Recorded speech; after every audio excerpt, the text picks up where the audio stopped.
Bonjour à vous, c'est David Laroche de la série Wake Up Calls. Rendez-vous pour booster et secouer votre vie. Voyons comment arrêter de procrastiner, arrêter de reporter au lendemain.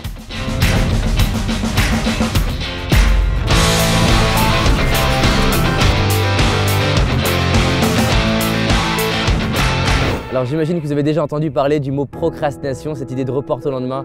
C'est un mot qui est vraiment pas très beau, mais qui veut dire effectivement que quand on a quelque chose d'important pour nous, on ne le fait pas.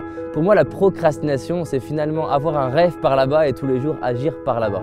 Alors, il y a deux notions de la procrastination. Bien sûr, je crois que parfois, on ne fait pas les choses qu'on aurait envie de faire et qu'on doit faire, qui sont importantes pour nous. Mais j'ai une autre vision de la procrastination, ce qui est que des fois, quand on procrastine et quand on reporte quelque chose, c'est que peut-être on n'a pas à la faire. Donc voyons 6 façons de stopper la procrastination dans notre vie. La première chose, c'est que peut-être je ne fais pas la bonne chose. Peut-être que je procrastine parce que ce que je fais n'est pas ce que j'ai à faire et que simplement je me répète que je dois le faire sous prétexte que je voudrais répondre à des codes mais que ce n'est pas pour moi et que ce n'est pas la chose que j'ai envie de faire. Donc 1, peut-être que vous ne faites pas la bonne chose pour vous. 2, peut-être que vous ne faites pas la chose de la bonne façon. Peut-être que c'est vraiment ce qu'il y a à faire mais que la façon dont vous voulez le faire, ce n'est pas bon pour vous. Par exemple, des fois, je m'entêtais à faire des vidéos, mais la forme de la vidéo, la façon dont je la tournais, la façon dont le matériel que j'utilisais n'était pas la bonne façon. Et donc du coup, je reportais parce qu'au fond, je n'avais pas vraiment envie de le faire comme ça. Donc des fois, c'est la bonne chose, mais ce n'est pas la bonne façon. Le troisième point, c'est que des fois, on fait la bonne chose de la bonne façon, mais que ce n'est pas le bon moment.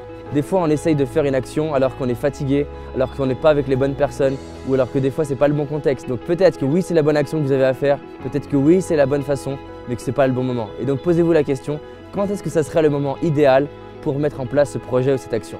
Peut-être que vous avez la bonne chose de la bonne façon au bon moment, mais peut-être que vous n'êtes pas avec les bonnes personnes. Des fois, on n'arrive pas à être motivé juste parce que les personnes avec qui on travaille ne sont pas celles qui sont adaptées pour nous. Donc peut-être que là où vous travaillez, l'équipe que vous avez, les gens avec qui vous avancez ne sont peut-être pas les meilleures personnes pour vous et que juste changer de personne va faire toute la différence. Des fois, on s'entête à maintenir une relation sous prétexte qu'on croit qu'on ne pourrait pas en avoir une meilleure ou alors qu'il ne faut pas ou que ce n'est pas bien et que c'est peut-être pas la bonne relation pour vous. Donc 1, est-ce que c'est la bonne chose? 2, est-ce que c'est la bonne façon? Est-ce que c'est le bon moment? Ou est-ce que c'est la bonne personne? 5e façon de travailler, c'est peut-être que vous ne voyez pas assez de bénéfices à mettre en place ce projet, cette action. Et faites une liste de tous les bénéfices et de tous les pourquoi pour vous, pour les autres, à court terme, à moyen terme, à long terme, de mettre en place cette action-là. Quand vous allez avoir 20, 40 choses, 40 bénéfices à mettre en place ce projet, je vous garantis que vous aurez plus de motivation. Donc vous prenez un papier et vous dites « Ok, c'est quoi mon intérêt de mettre en place ce truc-là? Qu'est-ce que ça m'apporte à moi, aux autres, aux gens, à court terme, à moyen terme, à long terme ?» Trouvez des bénéfices. Et peut-être que la 6e raison pour laquelle vous procrastinez, c'est que vous ne voyez pas assez de douleur à ne pas le faire.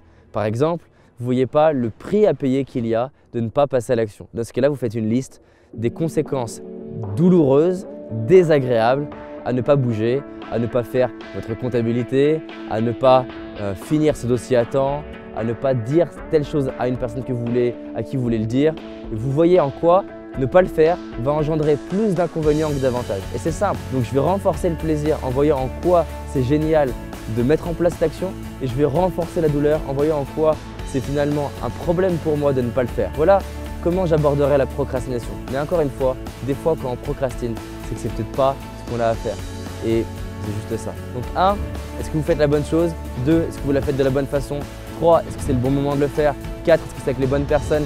5, est-ce que vous avez vu assez de bénéfices à mettre en place ce projet? 6, est-ce que vous avez vu assez de conséquences négatives à ne pas le faire? Je vous garantis, si vous travaillez là-dessus, vous arriverez à mettre en place les projets qui sont importants pour vous et vous passerez à l'action et stopperez la procrastination. Ok?